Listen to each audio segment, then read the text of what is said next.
مذہبی اختلافات reverend مجلے Jennings Hindustan میں 1832 میں پہنچے تھے۔ وہ کرسچن کمیونٹی کے مذہبی رہنما تھے اور ان کا ایک اپنا ہی خیال تھا۔ برٹش سرکار نے ہندوستان سے کوہ نور ہیرا لے لیا ہے، اس کا قرض چکانا ہے اور وہ یہاں کے قدیم مذاہب کی جگہ مسیحیت کی روشنی پھیلنے سے ہوگا۔ یہ جیننگز کی ڈائری سے ہے۔ دہلی کے چرچ میں ان کی تعیناتی 1852 میں ہوئی۔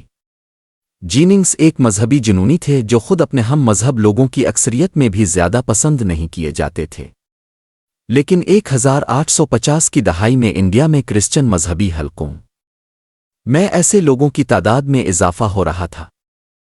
پشاور کے کمشنر ہربرٹ ایڈورڈز کے مطابق یہ سلطنت ہمیں خدا نے تحفے میں دی ہے تاکہ ہم پروٹسٹنٹ ازم یہاں پھیلا سکیں۔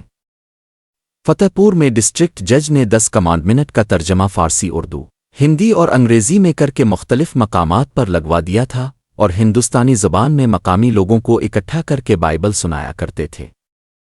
ایسٹ انڈیا کمپنی کے چند افسر بھی اس نئے کام کے حق میں تھے۔ کرنل چارلس گرانٹ کا کہنا تھا، خدا نے ہمیں یہ زمین اس لیے نہیں عطا کی کہ ہم یہاں سے صرف منافع کمائیں۔ مال دولت پیسہ دنیاوی چیزیں ہیں، ہمیں اپنی اقدار بھی مقامی لوگوں تک پہنچانی ہیں۔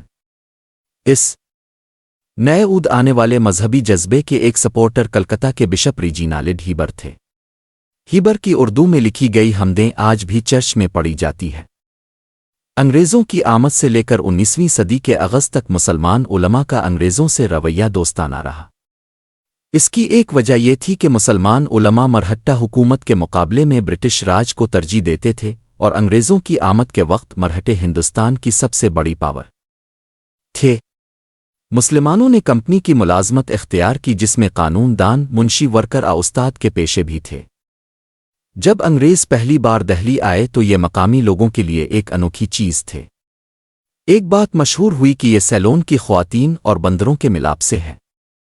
شاہ ولی اللہ کے بیٹے شاہ عبدالعزیز نے باقاعدہ فتوی جاری کیا کہ یہ ہماری طرح کے ہی لوگ ہیں، یہ وہ ہیں جنہیں قرآن میں نصار کہا گیا ہے، ان سے میل ملاپ رکھا جا سکتا ہے، ان کی ملازمت کی جا سکتی ہے، ان کے ساتھ ایک ہی دسترخوان پر کھانا کھایا جا سکتا ہے، چاہے کہ کوئی حرام شے نہ ہو۔ کئی مسلمان مولوی تھے جنہوں نے برٹش خواتین سے شادیاں کیں۔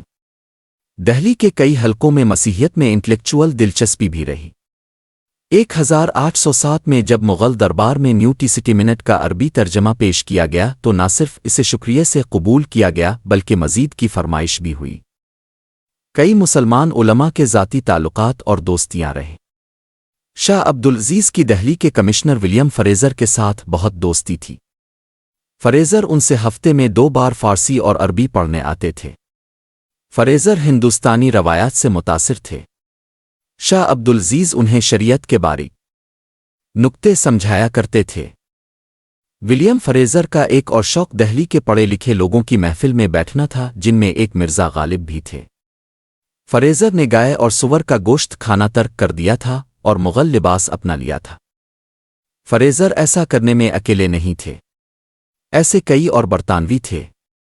برٹش ریزیڈنٹ سر ڈیوڈ اوکرلونی ہندوستانی پاجامے اور پگڑی میں نظر آتے تھے۔ حقے اور دہلی کی رقاصوہے کے ناچ دیکھنے کے دلدادہ تھے۔ ان کی 13 بیویاں ہندوستان سے تھیں۔ ان کی ایک شادی پونے کی ایک برہمن رقاصہ سے ہوئی تھی جنہوں نے بعد میں اسلام قبول کر لیا تھا۔ یہ بی مبارک النساء تھیں۔ یہ مشہور تھا کہ جرنیلی بیگم کہلانے والے اس خاتون سے برٹش کمشنر خاصا دب کر رہتے تھے۔ ان گھرانوں میں اسلامی روایات اور حساسیت کو اچھی طرح سمجھا جاتا تھا اور ان کا احترام کیا جاتا تھا۔ اوکٹرلونی کے کچھ بچے مسلمان تھے۔ مبارک بیگم کے ساتھ ان کی بیٹی کی شادی مرزا غالب کے بھتیجے سے ہوئی تھی۔ ایسے کئی خاندان تھے جو انگلستان سے آئے تھے اور نسل در نسل مقامی کلچر میں ریچھ بس گئے تھے۔ ہانسی کے سکنر، سردھانا کے سومرو، خاص گنگ کے گارڈنر اسلامو کرسچن بفر زون کہلائے جا سکتے تھے۔ فارسی اور ہندوستانی بولنے والے اور ہر لحاظ سے تقریباً اسلامی مغلیہ طرز کی زندگی گزارنے والے۔ بہادر شاہ ظفر کی فرسٹ کزن مختار بیگم کی شادی ولیم گارڈنر کے بیٹے سے ہوئی تھی۔ ولیم کے والد نے کامبے کی بیگم سے شادی کی تھی۔ اس خاندان کے ادھے لوگ مسلمان تھے اور ادھے کرسچن مشنری پہلے بھی اپنے پمفلٹ تقسیم کرنے، تبلیغ کرنے اور مناظرے کرنے کا کام کرتے تھے۔ مسلم مسیحی مکالمے ہوا کرتے تھے، لیکن 19ویں صدی کے وسط میں آنے والے کرسچن تبلیغی شدت پسند ہر ایک کے لیے ناخوشگوار اضافہ تھے، اور انہوں نے مقامی طور پر برطانویوں کے امیج کو بہت نقصان پہنچایا۔ برٹش نے کچھ مقامی مذہبی رسومات کو ممنوع قرار دیا تھا، جس میں 1829 میں ستی کی رسم کو غیر قانونی قرار دیے جانا تھا، بیوہ کو شوہر کے ساتھ ہی جلا دینا۔ اس پابندی کو کچھ ہندو مذہبی حلقوں میں پسند نہیں کیا گیا تھا۔ ہندو بیوہ کو دوبارہ شادی دینے کی اجازت کے قانون نے اونچی ذات کے کئی ہندووی کو بہت رنج پہنچایا تھا۔ جیل میں قیدیوں کو مسیحیت کی تبلیغ کی اجازت ملنا اور مشنریوں کو یتیم بچوں کی پرورش کرنے کے لیے ادارے بنانے دینا مذہبی حلقوں میں بہت قابل اعتراض رہا۔ ایک بڑا مسئلہ یہ تھا کہ برٹش نے جہاں زمین حاصل کی وہاں پر مندروں، مسجدوں، مزارات، مدارس سے ان کی زمین کے ریکارڈ کے ثبوت مانگے جاتے تھے۔ نہ دیے جانے پر ان کی سرکاری امداد بند کر دی جاتی تھی۔ اس نے مذہبی رہنماؤں کو نئے حکمرانوں کے خلاف کیا۔ سڑکوں کی تعمیر کے دوران مساجد اور مندروں کو منہدم کیے جانا اور حماقت خیز غیر حساسیت سے ضبط شدہ مذہبی مقامات کو کئی مقامات پر کرسچن مشنری کے سپرد کر دیے جانا، اس نے ہندوستانی آبادی کے جذبات مجروح کیے۔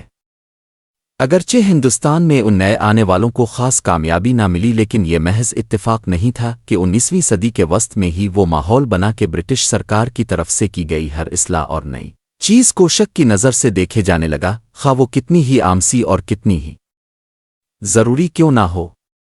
اور یہی وہ وقت تھا جب مشنری فوبیا کی وجہ سے برٹش کی طرف سے بنائے گئے ہسپتال، سکول اور کالج سے بھی کئی مقامی لوگ کترانے لگے۔ جاری ہے۔